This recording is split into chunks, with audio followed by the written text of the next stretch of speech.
Hey everybody, Joe Diesel here. Welcome back to the Half Hour of Power. And this is Jesse. Jesse, did you have a good week? I did. I sat in a darkened room by myself because I was so depressed by our topic tonight and the fact that Lauren Bacall died this week. So it was a bad week. Yeah, it has been a bad week. Yeah, we're also on a little bit different time this week. It's been a bad week and a strange week. So here we are, a couple days later, doing this show. So, but anyway, let's get. It is still summertime. It's as we all know, into the home stretch. So let's see what was last weekend's number one. I'd rather not talk about that. So. I know it's turtle. I think we all know. Let's just skip that one and say what number two was. Guardians of the Galaxy. Yeah, Guardians of the Galaxy is number two. But it had a very strong second weekend. So that's very good. What do you think's number three? Three. That's where it's gonna get rough for me.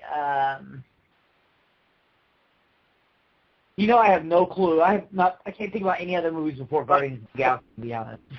I know. Number three is Twister 2, a.k.a. Into the Storm. Oh, God. Yeah. Number four, there's a huge drop-off between the number two and number three, so that's a big spread. Yeah. So what is number four? Man, what else has come out here lately? John, I never heard of this one. Yeah. I never heard of this one. That is number four. I never heard of it. The 100-Foot Journey. Have you heard of that? No. What the hell is that? No? Okay. I don't know. It's a Disney DreamWorks movie. So number five. The only people I can think of for Guardians of the Galaxy are Godzilla and Captain America. So. Yeah. So number five is Lucy. So Lucy seems to be doing very well. So there we go. I have not seen it. My brother said it was crap. I have not seen that movie. My brother said it was crap. Okay. Okay. So, yeah, we didn't name number one, but I think everybody knows what number one is. If you don't know what number one was, listen to last week's show, and that will tell you what number one is. But that was depressing, and obviously our topic, we're going to do a tribute to Robin Williams. Passed away. That was depressing. I remember you texted me that news, and I did not believe you. Yeah, you didn't. You basically sent me something back that screw you. Yeah, whatever. Yeah. So I suppose you found out like everyone else on the news. No, someone texted me. You got a text. I got a text, and they told me that Robin Williams had died, and I was like, so of course immediately whenever I hear rumors, I hear that from someone, I automatically consider it a rumor until I find out if it's true. And I went to the news sources, and there it was. I guess the problem was that I never would have expected it. I guess, he still looks so young to me and so bright and chipper, but, there are a lot of things we didn't know because, that's his private life, and we shouldn't know that were revealed after he died, but, yeah. Yeah, so, Robin Williams, he's one of them actors that's always been around in my life. I remember seeing him on the screen since I was very young. He's always been around. Gosh, he had movies coming out like every year, it seems like. Yeah. Just looking at the credits here, like he was always working, always out there. So what about you? What's some of your favorite Robin Williams movies, things like that? Well, what I remember most of Robin Williams is, there's a lot I remember, but one of the things I remember is that when I was a kid and having HBO, they always used to show his little comedy specials on HBO. So I remember seeing a lot of the stand-up first and foremost, his manic, crazy, off-the-wall comedy. Then, of course, there was the Mork and Mindy. I watched that on syndicated television. So those are my first earliest memories of him, which I enjoyed Mork and Mindy. I thought it was a good show. Sadly, I thought the show lost its steam when they introduced Jonathan Winters as their child. Yeah. So, but, you know, we all know why he was on that show. He was Robin Williams' hero.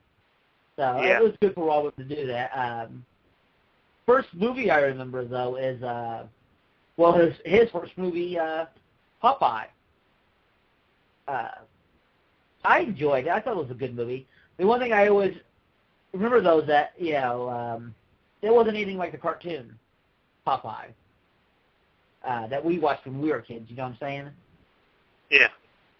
But my brother Mike, who is, I don't know if he's the biggest nerd to live ever, but he kept telling me, it's like, but it's more like a comic strip. It's accurate to the comic strip. It's like, okay, I don't care one way or the other. I'm enjoying it. I'm just saying it doesn't remind me of the cartoon at all. Yeah, I'd say the same for me. I remember him in Mork and Mindy first, and Popeye. Popeye, I remember seeing that at the drive-in when I was very young. It's one of the first movies I remember seeing on the big screen. And yeah, Popeye's always been one of my favorites of his. I just think that is a fun movie, and I think it does play like it's a cartoon or a comic strip. Yeah. And I didn't care that it didn't remind me much of the cartoon either. I just thought it was great. I thought they brought the world to life in a great way. Mm-hmm. And I like the songs too. Yeah, I enjoy those songs. That's one of my favorite parts of that show is the songs. Of course, when you're a kid, you know, you're not really thinking about the songs. You're thinking about Popeye punching people in the face. But when you grow up, you start to appreciate honestly, the different levels the film works on. You start to appreciate more of those things, you know? Yeah. Yeah, because he mutters a lot in that, and the things he mutters are really funny. You don't catch him right away. So he seemed to have been born to play Popeye. I thought he was awesome as Popeye. Yeah. The live-action Popeye. I can't imagine anyone else doing that. I actually especially read the way he did it. It's so brilliant. The way he moves his body, his body language when he does it, his face when he does his face. The voice is perfect. It's awesome. I read that he had to redub like half of his dialogue because his mumbling was so, I guess, effective that sometimes he couldn't understand a damn word he was saying. So he had to actually redub it after the film was over. Yeah. Yeah, that too. Popeye was one of the first ones, and his first, I guess, drama film, Moscow on the Hudson. I remember that one pretty well when I was a kid. Yeah. But I guess, have you ever seen it? I've seen it. Yeah. It's kind of got a depressing ending to me. Yeah. And I actually remember, I kept thinking, when's he going to be funny? When's Robin Williams going to start being funny? And it's kind of funny now that you mention that. You look back on his filmography, and he is best known as the zany comedian. And if you haven't seen a lot of his stand-up, there's a lot of it you can see on YouTube because the way he moves his body doing that is very visual as well as his mind is like a machine gun in that stuff. He's just going everywhere. But, yeah, you look back on that, and when I first saw Moscow on the Hudson, I actually thought it was a comedy because it was Robin Williams. I can remember those commercials they showed for that movie, and they sold it almost like it was a comedy. Yeah. Because they had Robin Williams in it, and that's where he was the draw. But, I mean, it's not a bad movie. It's just that when I just remember watching it going, oh, man, this is depressing. Yeah. It's being funny. Yeah, so I think he does have a good mix of good comedies and good dramas there. I mean, you got who can forget Good Morning Vietnam? Right. right there in the mid-80s. I mean, right there in the 80s there, he really hit his stride with these. You got then Dead Poet Society. I never saw Cadillac Man, but I thought Dead Poet Society, I really liked that. Dead Poet Society is a good movie. Skip Cadillac Man. Cadillac Man is pretty horrible. But he did that Awakening. Yeah, then Awakenings was after that. That was pretty good. But he did this little bit part in The Adventures of Baron Munchausen. Oh, the moon. You remember that? When he's the king of the moon? I thought that was just awesome. Where his head separates from his body because his body always wants to take his wife to bed, and his head wants to be intellectual. Yeah. Yeah. But that was a bit part there, and it's one of the most memorable bits in that movie. I mean, I like the whole movie. That's Terry Gilliam. Right. The movie. Perfect pairing there. You know, Terry Gilliam and Robin Williams. Yeah, and they do come back and team up for The Fisher King. Right, which is a great movie. Yeah, Fisher King is amazing. Yeah. And that's not a comedy. No. That is a very dark movie. And that's the first time we got to see Little Robin, which I never wanted to see. What's that? I said that's the first time we got to see Little Robin, and I didn't want to see that. Yeah, well, yeah. So, but that same year, that 1991, Hook came out. So you have, and Hook is very different from The Fisher King. It's and it's not really a comedy either, is it? No, but it does have comical. But it's a lot lighter than The Fisher King. Yeah. Oh, yeah. It's a lot lighter. A lot. And I always liked Hook a lot too. I thought that was a great year for with those two movies back to back, and I thought it showed his diverse acting abilities, two very different ways. I've always admired that about him. Is I thought he's really, really funny, and he can pull off these dramatic roles really well. Which was what was so odd about Good Morning Vietnam is that Good Morning Vietnam is kind of the best of both worlds for Robin Williams, because when he's on the radio, he's doing his bits, but then when he's not on the radio, when he's out in Vietnam, it's a whole different kind of story for him, Yeah.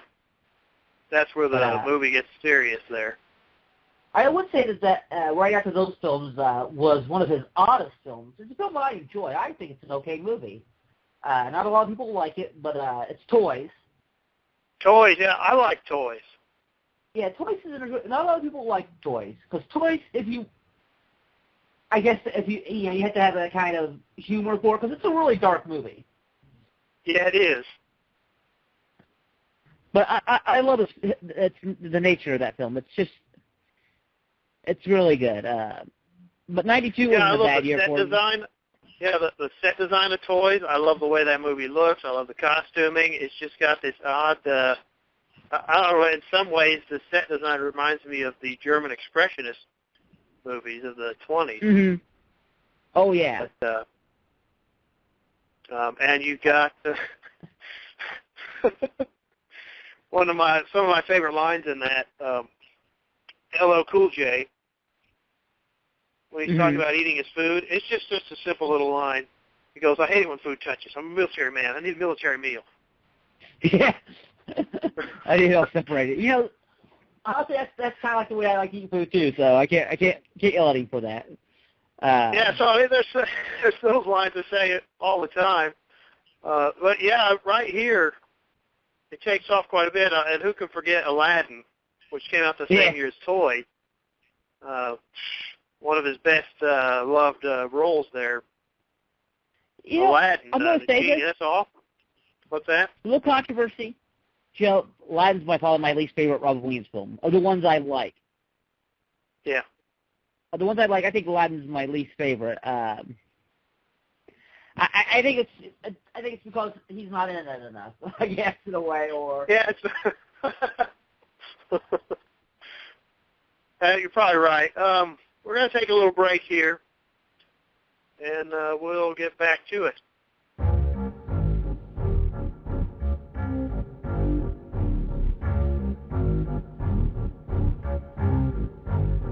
Welcome to Orson's Intergalactic Virtual Reality World. That's right, Orson, the alien overlord from the planet Orc, will make you into anything you want to be. Just come on down to Orson's Intergalactic Virtual Reality World and choose your scenario. You like spinach? Become Popeye and fight Pluto for Olive's hand in marriage. How about poetry? Become a poetry teacher, inspire, put on plays, dance around in caves to firelight. Do you like never growing up? Do you want to be Peter Pan? Do you want to be him and not be just like him? Well, then go and visit Never Never Land and fight Captain Hook. But watch out, Rufio might not like you being back. How about becoming a bicentennial man while running away from Mrs. Doubtfire? The possibilities are endless. Come on down to Orson's Intergalactic Virtual Reality World. Warning. Orson's Intergalactic Virtual Reality World cannot pull you out of the scenario you choose. You will be trapped there forever.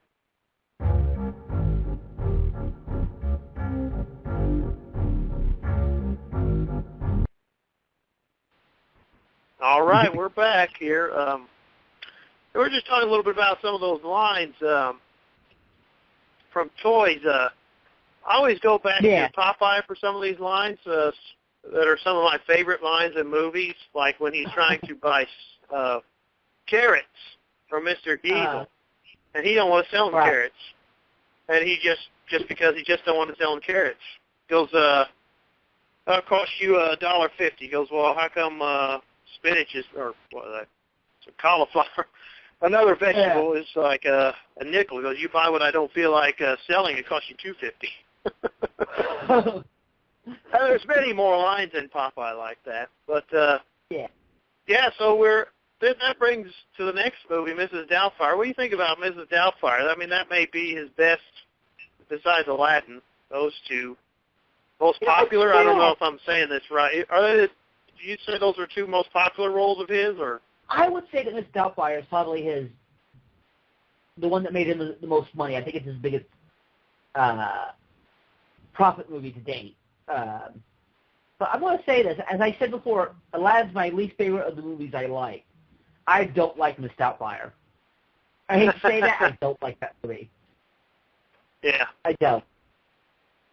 But he's good in it. I can't take away he's good in it. To me, one of my favorite films was him in it, and he's great in it. And it's a very underrated film. Not a lot of people talk about it when they talk about his career. Is The Best of Times with him and Kurt Russell. I love that movie. I've never seen that one. It was like '86. They were high school football players, and Kurt Russell was going to be, after high school, he's going to have this great career, but he got injured. And they were playing in the game against their biggest rival, somebody they hadn't beaten in like 100 years or something. And as he was throwing his pass, it hit Robin Williams in the hand, and he dropped it. So Robin Williams is trying to get to play the game again, like as an anniversary thing. Mm-hmm. And the stuff he goes through to get it done, there's some really funny stuff in it. It's one of my favorites, and it's one of the ones that most people don't watch or they don't care about. But I like it. I think it's a good film. I'll have to check that one out. I mean, we're going to miss a whole bunch of movies. He has got, I think we said it before, he's got a huge body of work here left behind. So there's plenty to check out. So I'm going to definitely have to check that one out. And, probably there in the 90s after Mrs. Doubtfire. I enjoyed Mrs. Doubtfire. It's not one of my favorites of his, but I did like it. If there's a different one, I'll probably pick to watch that one first, but it's got its charms. And like you said, he is good in that. What? He had a lot of good movies in the 90s, but my favorite movie of his in the 90s is another movie that not a lot of people talk about with him, but I know you love it and I love it, and that's What Dreams May Come. Oh, What Dreams May Come. Yeah, that came out there in 98. You're right. And what a movie that is. That's a masterpiece, my friend. That is a very dark movie. Why? But it becomes dark. It starts off very like when he goes to heaven and he's in the living in the oil painting. That is some of the best cinematography I've ever seen in my life. That whole movie has great cinematography. But that central story, Robin Williams being so damn good in it, you really hope that movie does really well. Yes, he is, and I like the director there, Vincent Ward. I think he's great. Mm-hmm. And that is based on Richard Matheson's story also, who we lost last year. Right. Well, I know you know this, but Williams is a huge sci-fi nerd. Yeah. Huge. He loves Star Trek. He loves Harlan Ellison. He loves Richard Matheson. He's like one of the biggest Doctor Who fans to ever live. In fact, he said that's why he loved doing toys so much. It's because his outfits he wore, those big outrageous colored outfits, made him feel like he was the sixth Doctor. Yeah. But you know, he's such a big nerd. God bless his soul. That he named his daughter Zelda after the Legend of Zelda. So, I mean, but through his career, I'm sorry I had to digest that, sidetrack there. But through his career, I think What Dreams May Come. I know he won the Oscar for Good Will Hunting, but What Dreams May Come is his best drama. Because either way, Joe, you almost have to kind of separate them. Yeah. Because they're the two sides of the man. But What Dreams May Come, I think it's my personal favorite of his avoir of films, but that's the best drama. What Dreams May Come is just so damn good. Like on the comedy side, he's done so much. I would have to say Popeye. I love Popeye. I love Best of Times. I like Father's Day, which is weird. No one seems to like Father's Day, but I like Father's Day too. I thought him and Billy Crystal were good together. Yeah, and I thought that was enjoyable. But that's a film not a lot of people talk about. I know why, because it did get bad reviews, but he followed Father's Day with What Dreams May Come, and it's going to overshadow that. So yeah. So I mean, there's a couple things in the '90s there also. Birdcage might be his other biggest '90s movie, maybe, or what do you think? I agree with that. I like the Birdcage. I also like Jumanji. I didn't mind Jumanji. A lot of people don't like that, but I didn't mind that either.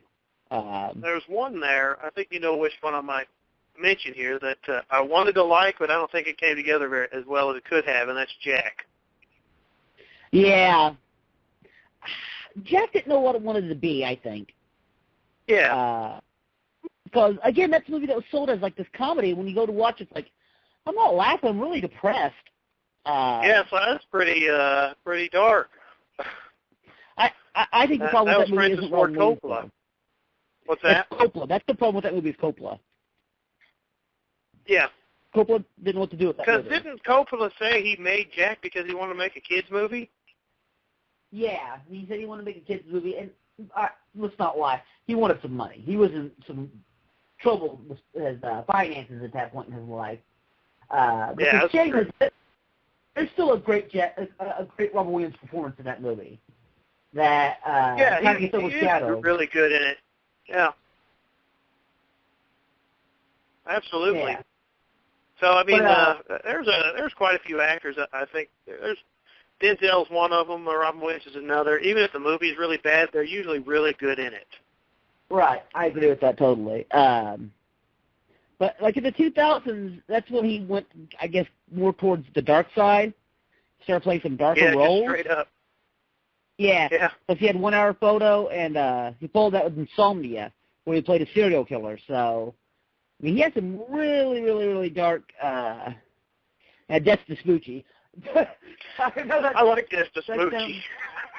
Death to Smoochie's dark. That is a dark comedy. It is. That is the definition of black comedy. Death to Smoochie. Yeah. Which is a good thing. A lot of people don't like talking about Death to Smoochie. I think it's good. Me too. But really, after that, his career, he went more towards, I guess, supporting characters and things like that, because I can't see another film that really stands out to me in the 2000s that I have to say is like I love. Yeah, there's Man of the Year, which I thought that was all right, and RV. I thought RV was all right, but I think with both of those, I knew they could have been a lot better. But yeah, and there's World's Greatest Dad. What's that? World's Greatest Dad. That wasn't a bad. That's a really dark comedy right. from Bobcat Goldthwait. Yeah. That's some dark stuff. And then also the bit part of Roosevelt and Night at the Museum. He's really good in that too. Oh yeah, he's excellent in that. I can't tell you. I can't point to one movie and say Robin Williams is bad in this movie. You know what I mean? Yeah. That doesn't happen. I didn't see. I haven't seen all of them. I won't lie. I haven't seen everyone. Like I haven't seen Old Dogs, and I don't think I'll ever see Old Dogs. But yeah, I haven't seen that all the way through either. Yeah, he's always enjoyable. He's a likable character in all his movies, and a lot of I think when he does more of his comedy roles, that's more him. He's basically himself. Mm-hmm. And so I think that would make him. I would think that he'd be a likable person in real life. I never met the man, so I can't say that. I don't want to say anything out of turn. But he seems like a likable person. That's all I'll say.